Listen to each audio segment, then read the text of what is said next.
Yes. and Noble even more so. Yeah, E-Gang kind of, in my opinion, mucked it up. They did. Versus Accelerate early on, and even in the second game, and Noble was able to just run amok. If you will, it's just absolutely. It was a heartbreak because there's a lot of friends, both of us on the E-Gang squad, and with the amount of hype behind them, but you know, hype and clout don't win you games. Right, and Noble differently. I think they looked a lot stronger 100% than they had in the actual regular season. They did not want to get relegated. They were like, no.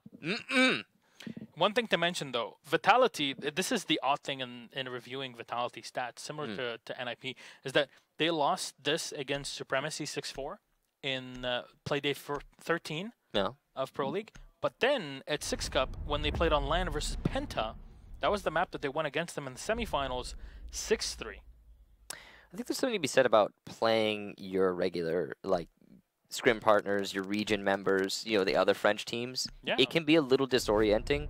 It's the same thing for North American teams at times. Like, we'll see, for example, in the Rogue EG matchup, right? When Rogue plays against Evil Geniuses, 9 times out of 10, Evil Geniuses wins that. And I think I think it's kind of like a pre-understanding. It's like, okay, this is the team that we struggle with in North America. Whether or not it's conscious or subconscious, that's a thing that happens. It's regular. It's consistent. It's measurable. I'm not just saying these things. You know, of course, it's not a one-sided affair all the time. Yep. Now, I'm not saying that. I'm just trying to give an example here. But when Rogue plays against other regions, other teams who you would think maybe would give them more a struggle, they can perform a lot better. And that's, you know, it's sometimes it just comes down to your proximity to the teams, how well these teams know each other. And yeah, when you're a French team playing against another French team, I mean, that's about as close as it gets in terms of how well you know each other. It's why even to this day, a team like G2 will say that one of the few teams that can actually put up a hard fight, even for them, is ENCE. Yeah. Because they are huge scrim partners.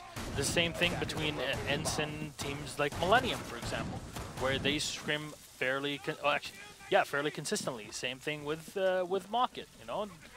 These are a few teams that scrim fairly consistently, and when you know a lot about the patterns, not only in professional play and, you know, reviewing your opponent's matches, but also when you scrim against them fairly regularly, that's just another layer of information for you to go through, and that's something that you can't always incorporate within your analysis and calculations of how theoretically a match should go. And again, it is all theoretical. Yeah. Anything can happen. Of course. We're just you know, we're doing our job. We're speculating. We're doing analysis. We're going back and forth. We're having a conversation. Yeah. It's normal. It's what normal people do. Not quite conjecture, but in that territory. Yeah. We work with what we got. Now, ENCE, basement defense first round. And that makes sense. I mean, it's Bank after all. We will see Vitality attacking first, as they did on the previous map. And I got to say, again, I don't think this is good for them. As it, I mean, I guess no matter how you look at it, it's not going to be a good situation. Vitality are slow to set the pace. ENCE are fast to set the pace. And while, you know, Vitality has the ability to anchor down when they're on defensive half, they still have to deal with the ENCE powerhouse. Now, 2 maps in a row, ENCE ban the glass. This forces Zephyr off of his normal role. Of course, it is a very targeted ban. And this time he's playing the Dokkaebi. It helps him a lot in operator clears. But even historically speaking, throughout even this entire season, that Vitality haven't really had the best time on. Sorry, they're in relegations, by the way.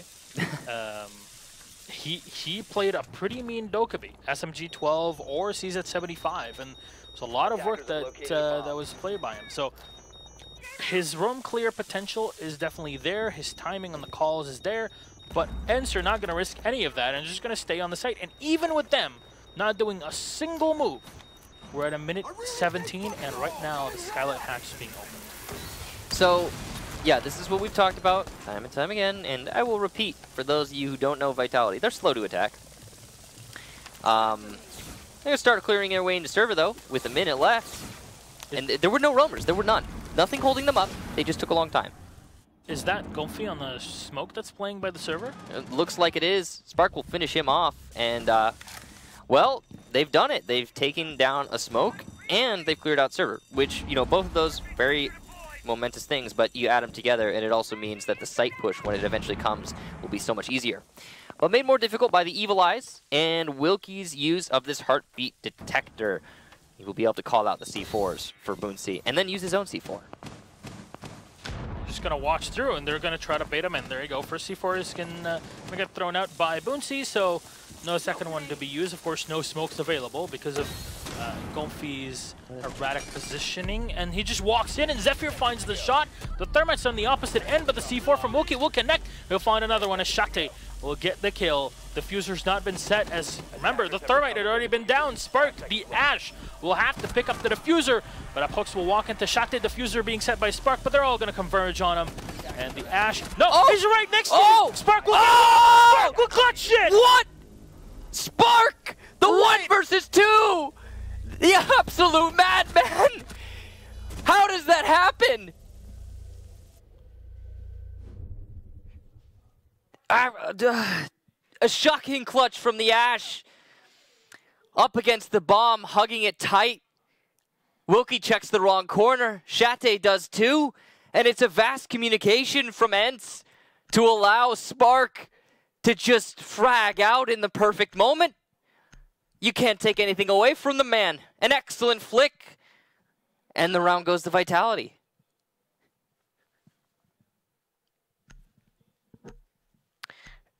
My co-caster absolutely speechless.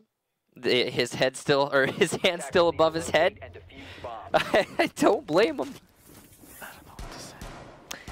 I don't either. I mean, other than what's been said, it was an impressive clutch. 3 kills for Spark, 2 of the most important ones. Fair enough. Fair enough. What?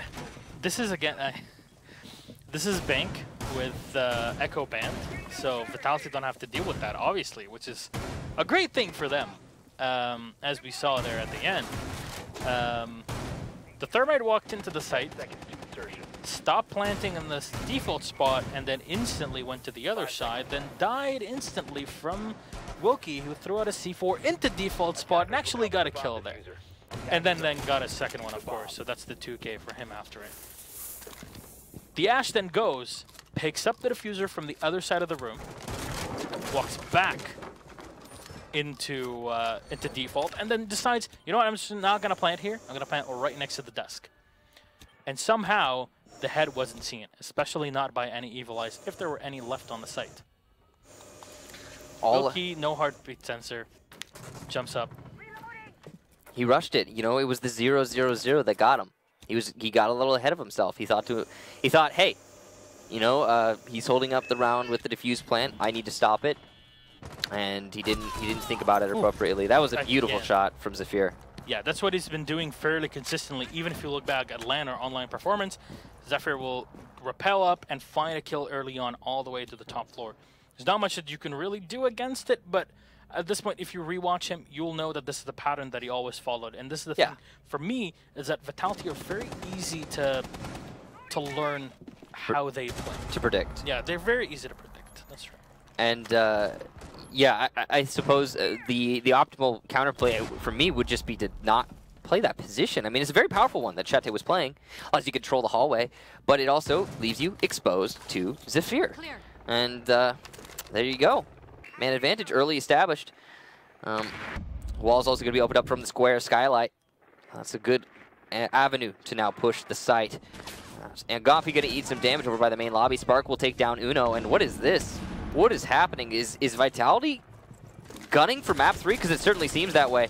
Gomfi by the main lobby will lose a fight to Brid, who's coming up the main stairs. And now it's a 2 versus 4 after Wilkie able to get the first kill for his team. We've seen crazier clutches from ENCE in the past, but this does not seem like an easy one for them, as they have to tap away at their phones to make the buzz go away. Gas canisters to delay the push in through the opened avenue from Square Skylight. A nice peek onto Banana from Wilkie, also delaying the push up the main stairs. He's got some great game sense working in his favor here, knowing where the push is coming from. Rafael will finally finish him off, though. And that's the Thermite pushing his way up the main stairs. Boonsey now the last defender. He's missing too many shots from the SMG-11, and he will die eventually to Zephyr. Vitality take another round. That's 2 in a row for them on Bank. And it looks almost as if we're going to get a map number 3. We're still 2 rounds in. We also haven't seen a single match without a map number 3 in the relegation. That's a very good... I don't think. Pain. No, Pain did take it 2-0. Maybe yeah. No, you're right. It was Pain versus Guidance, and it was a 2-0. But we didn't see Border. We saw Oregon and Bank. So my mistake. This would be... But yeah, after this start, when you're playing defense, sure, Mira and Echo are both banned. But, you know, I don't know if that first round has had that great of an effect on ENCE. I think it really, to some extent, tilted them off the face of the planet. So it's possible. It might take them an extra round to just recover mentally, because this is really something that weighs on you psychologically. Yeah, it can be rough losing those 2 rounds, especially against a team that you dominated so one-sidedly in the first map. But again, we've seen this before. We saw it in the previous match. So don't count out Vitality just yet. A lot of beautiful shots from Vitality in that previous round, by the way. A big part of why they were successful in that round was ENCE just leaving themselves exposed, and Vitality just, yeah, hey, look, kill, I'll take it. Free kill, what the heck. That's, yeah, props to Vitality for seizing those opportunities that ENCE are presenting. ENCE needs to really lock it up, stop playing a little as loose as they have been, and start focusing a little bit more on winning these rounds instead of on locking out this series. You got to take it round by round. All right, well, Up Hooks will start things off here in the back alley, just walking in. Take your time, you know, you're going to attack the same site again, so it shouldn't be too complicated for the team to go through. Again, I have to commend Vitality on their attack.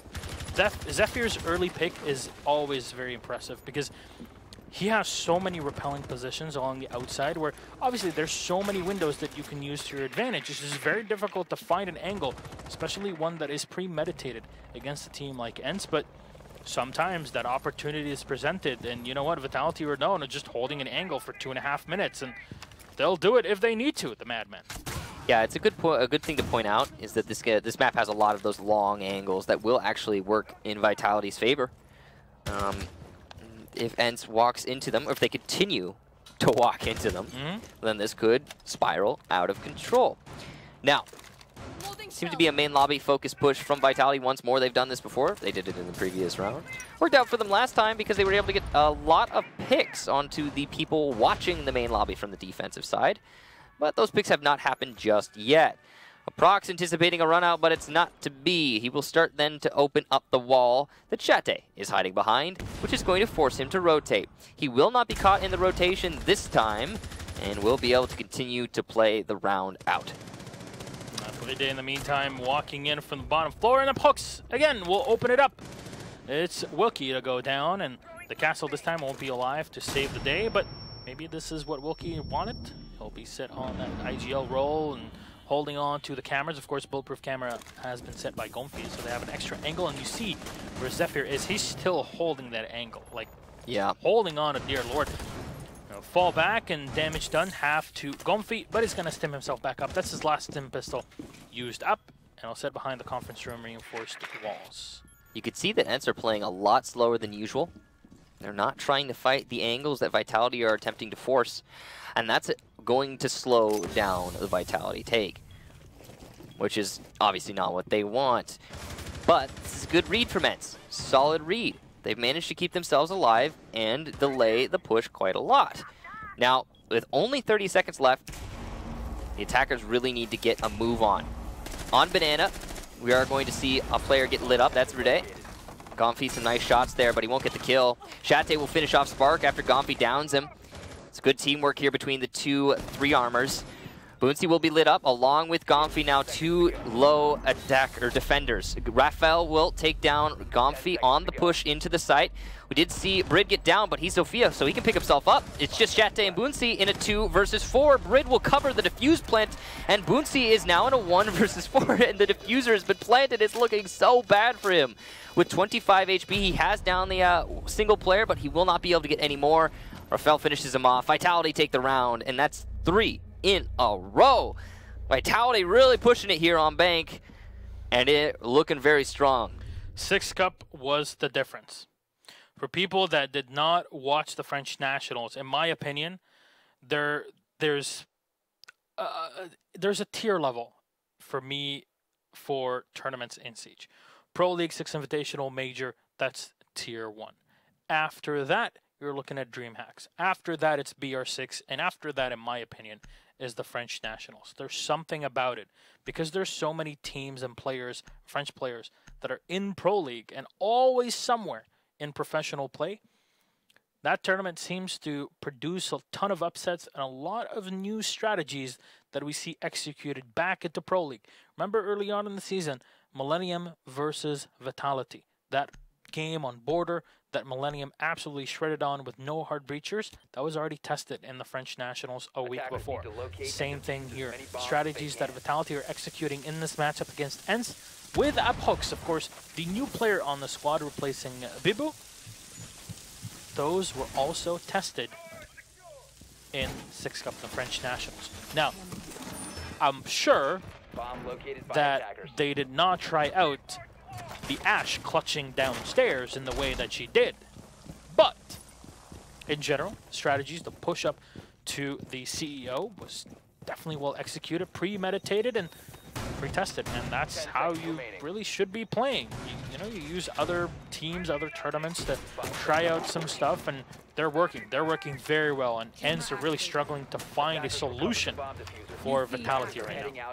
Yeah, they tried the aggressive strategy, then they tried the passive strategy. Neither have worked thus far, so they're going to attempt the basement once more. I think the real mistake that ENCE was making was going to the top floor, leaving themselves open to all of the picks from Vitality. Caused a bit of a struggle, and ENCE came out underneath both times. The bottom floor was, on the other hand, a very close round, and you know, you gotta admit, ENCE really should have won it. And I think they've got a good chance of winning it now, so long as they don't give away any early picks. And Gomfi seems keen to give away some early picks, as he is playing aggressively by the main stairs. Will fall back to the elevator to further delay the push, but again, big risks he's taking right now. He's got Boonsy and Wilkie to support him, and there is in fact somebody also inside of Tellers. So there's a good little network of defense here for ENCE, but still a risky setup. Interesting Claymore going down, but it actually will work pretty well. You're not likely to spot it as you run up the stairs. And all you need is one bit of the laser and one of those 3 lasers to hit. So there's angles that you can set them where there's only one of them that's really at the edge of the laser itself, and it's very difficult to spot, and that's all you need to get a kill off of it. Bride will take some fire from Wilkie below in the open area, but Spark in the meantime will get one. Taking down Gomfi, and there you go.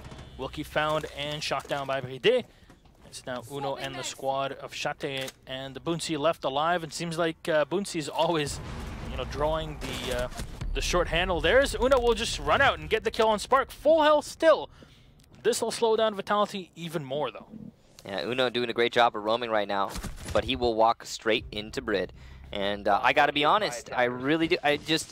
ENCE, the mistake they're making here is just the roaming. Why are you roaming? Why are you roaming? Clearly, Vitality have been doing such a good job of clearing out your roamers. And that's why CEO was such a struggle, is because you were so exposed, and you're making yourself exposed to Vitality's style of play. And now they look to make it a 4-0 on the first half. So very strong here, Vitality. And ENCE really struggling. Server wall opened up, which is going to start off the gas canister daisy chain, and he's going to run out. He's already on his last one. He's not going to have enough to delay this fully. Rafael going in for the plant. He knows he can just stick it. Gas canister, though, will land. Rafael might be able to stick this. No. Oh, just barely. Boonsy will get the kill, but it was a close one for sure. The Prox takes down Shate. Boonsy, though, will get his second. Just a Fear and Brid to hold the post plant, but they're in the optimal position to do just that. Boonsy has not been landing his shots with the SMG-11 so far today, but he will start with a nice shot onto Zafir, a very tight angle. Oh, he's got to find one more. Brid in the perfect spot to clutch this. Not much time left on that diffuser.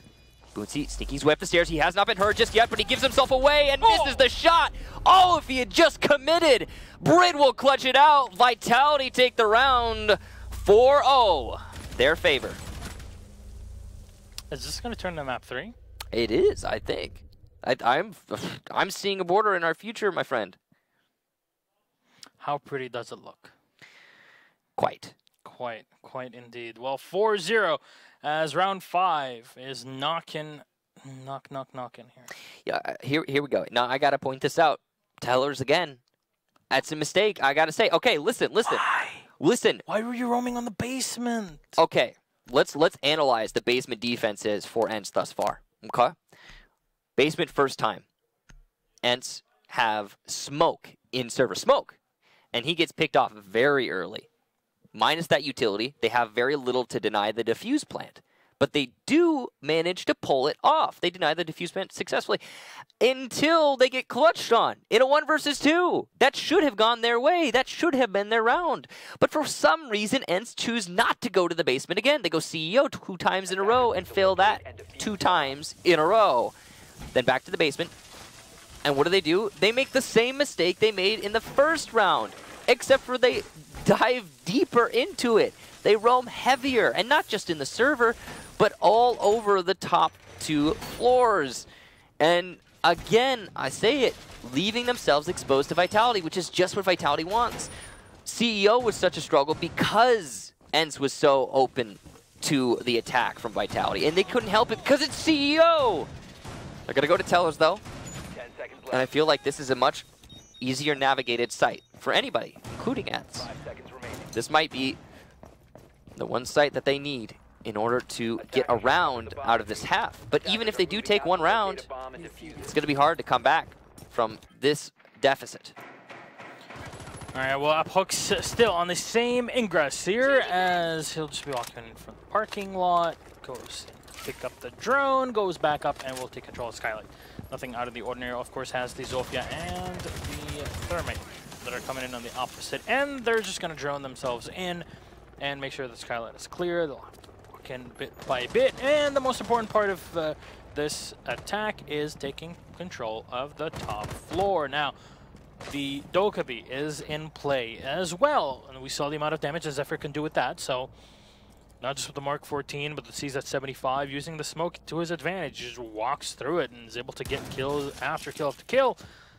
Wilkie still in open area, but this time he does have Uno to support him. And you see a similar setup from ENCE that we saw in their previous matchup against Team Empire, is that they run the soft wall from the open area office or small office into the archives, which means you can rotate back, but it leaves you fairly exposed to late round plays from your opponents if they're able to gain map control. And right now, Vitality definitely have the amount of control that they require. So there you go. Maestro, was that a Maestro camera? Or very likely a Maestro camera. Taken out, so Shate is forced off of it. Zephyr will continue to drone. And he's just in a safe position. Shate up close in the Teller's office. And so far, nothing really out of the ordinary. Standard Vitality will drone their opponents for the next half hour, and there you go. And you see there's a Maestro camera that's set up above. It might be enough to destroy that Thermite charge if Vitality are not watching it. And no, it will blow up the wall. So there you go. Entry into the hallway is acquired. Can they acquire the bread that is the round? Gomfi just watching the hallway. More of the cameras being destroyed. The Valkyrie, Wilkie losing all that info. Gomfi coming in from behind. Is anybody watching it? Yes, they are, but Rafal will go down, losing the 1v1 fight against the Belgian player as Gomfi instantly falls back. The call comes in to save the day, but Shate is ready and will pounce out on a Spark, taking him out. Zephyr walking in from below with a CZ-75. He can find the flank on his opponents, but that call might be all that they need. Now, there's still a lifeline left for Bride, so he can use a Gizmot against his opponent, but no! Zephyr not ADSing as Gomfi will take him out, and now 2v5 of Hook's trying to use the rotation hole from the archives to his advantage, but Uno is here and ready. Bride with the kill here on the Zofia, unable to get the shot as only Shate is down. It switches over to the RG-15 with little time on the clock. Diffuser being camped as Gomfi will find the headshot. Bride goes down, and ENCE, the first round they get in this entire map, is the last round that they get on defense. Yeah, they will now be going over to the attack.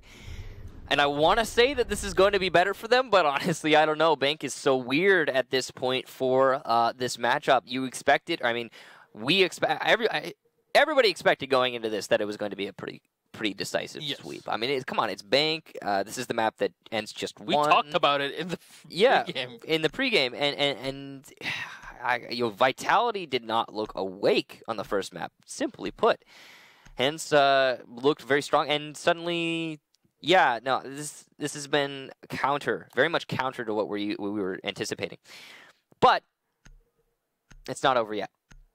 ENCE definitely could come back, and now that they're on attack, they will be able to set the tempo, and we'll see what they do with it. Now, we do see Zephyr bringing out that Clash. Did not work out great for them last time they had it. I believe that was on Consulate. But who knows? Maybe it'll be the special tool that they need to successfully defend the basement. It actually might have really helped out ENCE, now that I think about it. Because the way that Vitality were clearing, they were just taking long angles and long fights. If you have a Clash there to peek those things for you and say, hey, he's over there, or hey, don't peek that, then maybe different result. Who knows? How do you play the Clash, though? That's the big thing. Some players get too aggressive on the Clash. It's true. And you really have to set someone behind the Clash. Now, what they'll do is play a lot of the blue stairs as well, and it works very, very efficiently with a Clash there. Yeah, I think. I mean, we've seen even like G2 struggle to incorporate Clash into their strategy. Especially now, this is more difficult to play. Yeah, and it's definitely it's for specific teams, for specific play styles. Pardon me, and you have to have an intent behind her. You can't just bring a Clash because she's Clash and she's supposed to be good. No, there needs to be a specific design, and this moment right here. It seems like they're trying to use her to hold the server staircase, which is definitely a solid strategy. And you combine her with the Ela just behind on Spark. You can really hold up that server push. Yeah, Shate will start by opening up the 2 hatches here in the admin office, and of course, nearby in open area, Zephyr will be actually tagged fairly at half health. I'm not sure what that was from. Well, damage done all the same. Okay, yeah, still. The shield in front is kind of odd, and the Clash has super high damage resistance, by the way, for people that don't know. Well, explosive damage resistance, that is. But Aphooks is holding off in the garage just in case there's somebody rotating here. And Gonvi just falling back to the archives. So they'll keep joining in, they'll get information, and this is how you deal with a Ela plus Clash combo. You open Skylight, and you can even move in from here. You either drop, or you move in someone from the sewers. This is something that Supremacy were able to do successfully against Vitality's play, exactly what they were doing here. So strategies are abundant. And you see the Gzmots being popped by Gomfi. We saw it before where multiple ones were stacked with against one another, and here it won't be the case as they just open fire directly on the Ela. Gomfi will be tagged a bit, but not enough to take him out. Calls into Spark as he finds the headshot. 2 for Spark. The Ela's doing the work. T5 will find one more on Boonsy, and that's Wilkie and Shate, last 2 alive as they struggle to deal with Zephyr's Clash. The Ela landing the shots, and that's what's required. Up close and personal, the Scorpion Evo will win 9 times out of 10. Shate walking in from the garage, but there's barbed wire right in front of him, so he'll get spotted immediately, and the Gzmot definitely does not help his situation. The Ela is already rotated up top. The post will hold the hallway. That's the kill on Shate. Wilkie has gotten one, and he penetrates into the red hallway, but Spark is ready, and will take him out. Defense of Vitality will take the 6th round, and the first one on the board. On the defense, they are at map point. It looks like we're going to be going to a map number 3. Again, didn't expect this, but a very dominant Bank for Vitality. Impressively done. They only need to win 1 over the next 4 rounds in order to lock it out. Otherwise, we will see overtime, which we have yet to see today, actually. Somewhat surprising. Yep. So, Teller's Archives, the next defense for Vitality only their second one, so we don't really have a whole lot to work with here. First time going to this bomb site. Overall, that last round was it all came down to really the server hold, the server stairs hold specifically. I'm a little bit shocked how ENCE chose to handle that. It was not great. No.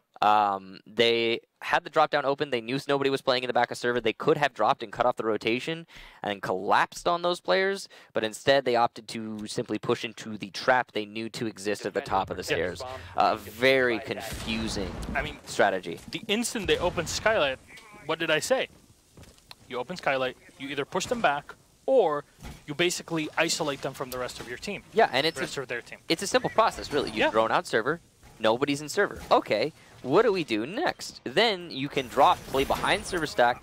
You can cut off the rotation from those players in the stairs, and from there you can either push them from behind, you can push them together from behind and above, you can trap them in there, force them to get scared, and they'll run out eventually. I mean, they almost always do. It's not a defendable position, really, for a long period of time, especially not from two angles. No matter how you look at it, that was a one-sided affair if ENCE had just taken the opportunity. But they didn't. Yeah, I mean, I have to commend the fact that Shate went back from the garage later on in the round, but unfortunately you need to have so many things that, you know, come together for that flank to work at the end. That's something that's the cherry on top. That basically means that you guarantee the round in your hands. It's not something of an entry that you're, you know, looking for, unless you're going for a potential vault drop. Wasn't the case. Anyways, that aside, we go into what potentially can be the last round of this map. Or remind you that map 1 in this best of 3 series on Consulate went 6-2 the way of ENCE. It's looking pretty good for Vitality here, as even if ENCE were able to defeat Empire 6-4 on this map in our previous series, it just seems that Vitality are just too tough to deal with. Yeah, definitely a very strong team on Bank, and that much has been proven for sure. Gafi going to be opening up a lot vertically here. Light roamers from Vitality, and they seem to be focused on horizontal play. Uno is playing Jackal, which is the perfect operator for this situation. He did just miss out on a kill, though. Opened up right above Spark, but chose not to shoot him. Poor attentiveness there while opening up these angles. Boonsty going to be holding the flank by the main stairs, pardon me. Uno will finally land the kill onto Spark, so second time's the charm. Brid with the C4 prepped, he's waiting for the opportunity, but it's a bit of a risk. Attackers have located a bomb. He could also open up an angle that could get him killed. If he's not able to get a kill with the C4 itself, it'll be a waste. C4 will miss, and then, as we talked about, more angles now established, and Brid will go down to Boonsy. Great job there, Tabunsi playing that angle for a prolonged period of time. Most of the defenders now are playing off-site. Rafael and Prox both, and Zafir even, in the basement, so there are no players on the site right now. Yeah, Hooks for defense. He's close up on the castle, and Rafael is just going to watch the hatch, so there's not much manpower left for Vitality, and most of it is not on the site. The Jaeger will have to rotate back up through CCTV, and yeah, that's far away. And you see the Meister having fallen into his head again. He's still on open area, so he can watch the hatch, but also move in with the rotation hole into Archive. Zephyr waiting for an opportunity to pounce, but not presented at all by ENCE. Just going to walk into Tellers and go for the plant, and that's the kill. Hook's taken out. Rafael is still alive, but to find the headshot on Uno. Still watching the hatch. Nobody coming through there. Zephyr coming in on the side, but is the last man alive, as Rafael will get taken out and finished off by Gomfi. The Jaeger walks in, finds the headshot on the Belgian player, but Wilkie's ready. He'll trade off yet again onto Zephyr. Wilkie and ENCE will put the second round on the board for the squad. And is it going to be 6-2, 6-2? That's very possible. I mean, only time will tell. We could very well see the first overtime for today. ENCE definitely looked awake in that round. CEO, the next defense here. Again, the first time that we have seen this from Vitality. I think the real kicker here is that Vitality won't be able to defend the basement until the next round. So if ENCE is able to start building momentum, they might be able to push past that basement defense from Vitality, should they even get to it. CEO, though, on a very exposed bomb site, and will give opportunities for ENCE to get many a pick for free. I mean, we saw the same thing when Vitality was attacking on CEO twice in a row. Just pick after pick after pick. And Vitality was able to work that into, well, pure success. Now you compare the frag game, basically, between two teams.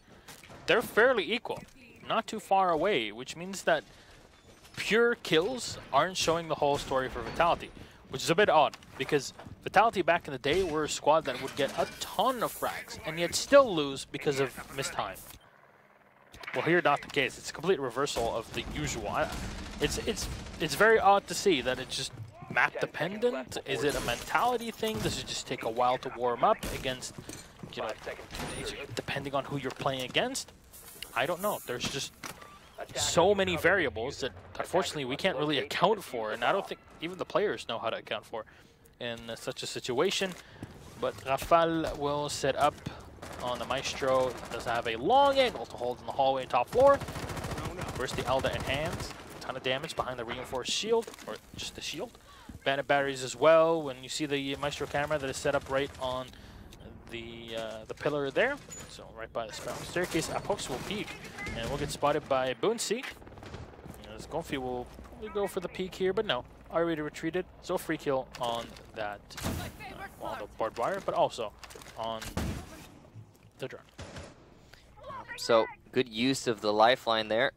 A shield in the hallway, very tactical position. We've seen this played actually a lot from many teams. It's very powerful. You can dictate the hallway single-handedly. Shields in the past were often frowned upon, seen as just kind of useless. But you know, once they figured it out, players started to find positions where these deployable shields could be very, very useful. And this is a great example of one of those positions. The stun grenade is going to blind the Maestro, but will it be for long enough to get the kill? It seems not. Rafael able to continue to fight from his corner, and that is unfortunate for ENCE not being able to capitalize on this opportunity. Chate will finally shut him down, though, using a lifeline as his form of disruption, and a kill for Gomfi. Excellent angle play there onto a prox, left exposed inside of Janitor. Now, Vitality up against a wall here, and it looks like ENCE is coming back in a storm. Oh, what an angle from the roof. Wilkie, what excellent play. Able to land a very long shot onto Zephyr. What a bait out as well. And from behind, Chate goes down to Brid. Great use of a flank there, left uncovered by ENCE. Spark putting some damage onto Uno, but not able to get the kill. And because of that, Uno will shut down his teammate. Spark, though, a one-tap onto Uno using the Deagle, but he's in a corner against 3. And with so little HP, it does not look good for him. Able to get out of his situation, but he will quickly die to Wilkie using that C7. He's been very proficient with this SMG pistol so far today, and ENCE puts 2 in a row. Yeah, he was one of the early users of the Season 75. Even when everybody was running the SMG-12, he still was adamant that the pistol was the one to go for. And you know what? There's a lot of people that would agree with that nowadays. Of course, after the SMG-12 recoil nerf, it has not been a great time for SMG-12 users, which in my books is fine. That thing was ridiculous. Not but a couple months ago, but here, Vitality are still on map point. They're 1 map down, so they need this win to survive and go to map 3, but ENCE are looking close here. 5-3 advantage for Vitality, but ENCE have a map up. They can tie 5-5 and take it to overtime. We've seen overtime a couple times so far in our relegations between all 3 regions, but not in this fashion.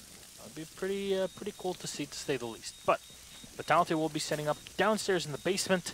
They're bringing yet again the Ela. However, the Ela is solo, and there's no clash as we saw before, which was a very good strategy to say the least from Vitality.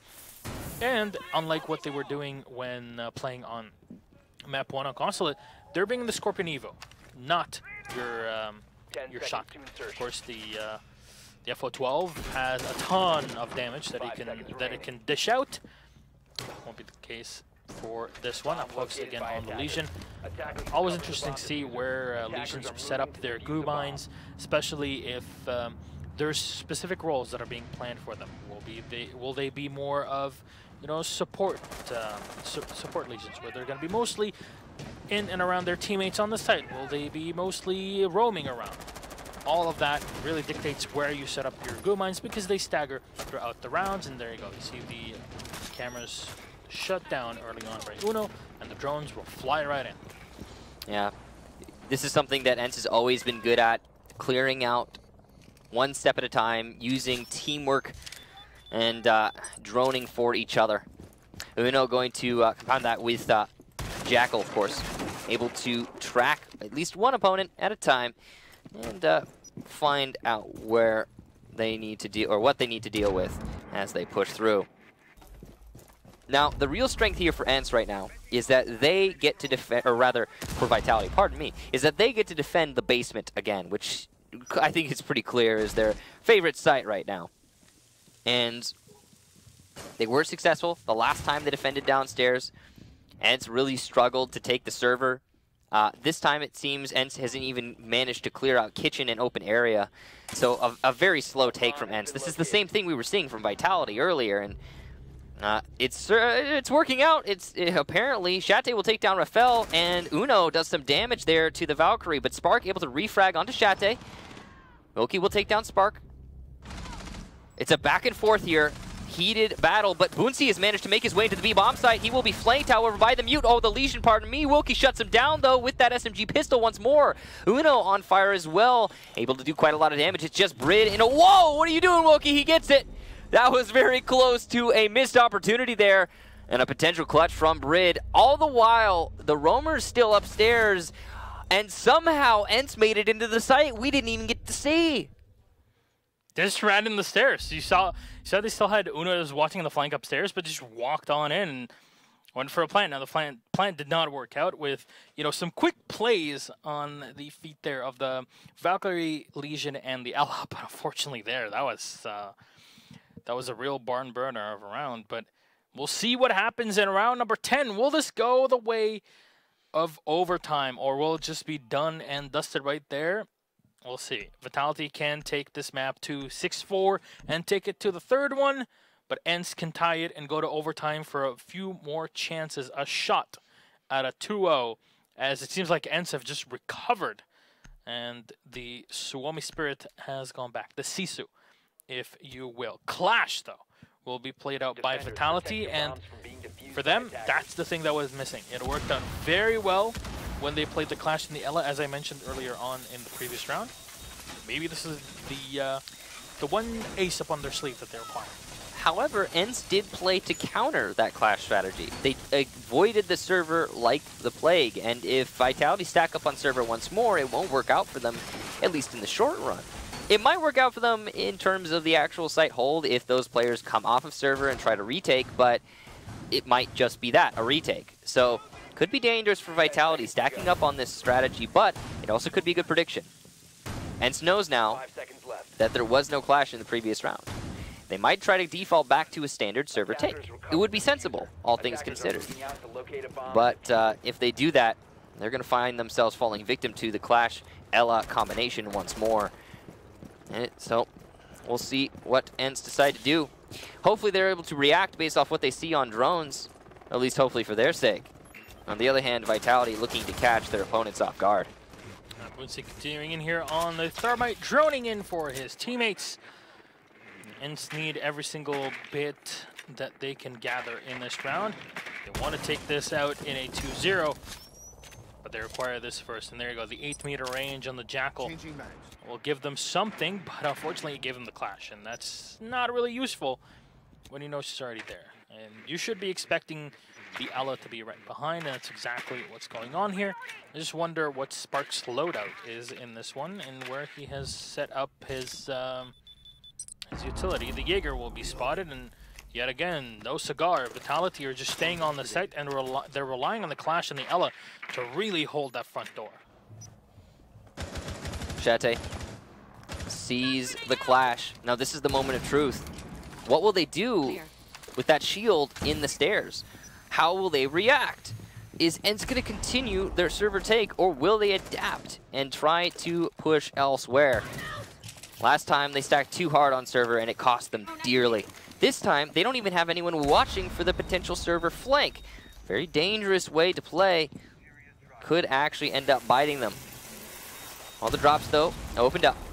Chete's even going to open up one of the server, or rather the vault drop, pardon me. We've got a good overall setup here for ENCE. Server has been abandoned. As you can see, the Clash has fallen back, and that's going to prompt ENCE. It's going to give them at least the idea that they can go back to a server take. There is someone playing behind the server stack, but that's easily dealt with, as we've seen in the past, and it's just going to be the Legion, I believe, of Rid. Yeah, they have to deal with the Ella that's in the red hallway, but they have the hatch open in here. Spark will be the one to dish out the damage as he finds Uno and takes down the Jackal. It's one that has done quite a bit of work here. 42 seconds, and you still have no ingress. Ooh. Downstairs in the servers, Gonfi taking damage here from Bride, as they'll have to walk into servers. Hooks on the opposite end watching. Maybe Shate will be the one to push in from Garage in there. There's so little time left that ENCE will have to execute ASAP, and Gonfi will make it happen. Boonsy has to open up the wall, but there is no C4 available for Vitality. Shot in the meantime, going down. What are you doing, my friend? Dropping in the back, but Boonsy will go in for the plant. Wilkie's on the floor. Gonfi gets one more. 3v3, but Aprox will win the duel against Gonfi, and Wilkie now shot down. Boonsy all up to him as he'll try to thermite the wall into the diffuser. It's already been set. They'll have an opener, but there's a clash. They can just defuse from behind it. But he has the angle. Maybe this is the one that they want, but no, he exposes himself. The manpower in the hands of Vitality. Apox will move in from the back. Should be heard on the beepers. The Clash will walk in and slow down Boonsy, but quick recovery here on the operator. Can he do it? No, he cannot, and Boonsy will go down. Apox takes him out. Rafal will clutch it, at least taking down the diffuser, and that is map 2, ladies and gentlemen. Vitality. They fight on. 6-4 win for the French team, and we have a map 3 on board. So we'll be going all the way. And excellent job to Vitality there. It all comes down to them putting themselves so far up in the first half. 4 rounds in a row, and ENCE just couldn't do the same. The Clash Ella combo really works out well here for Vitality. Yeah, that was a really smart play there. Spark especially on Ella, able to do so much damage. Yeah.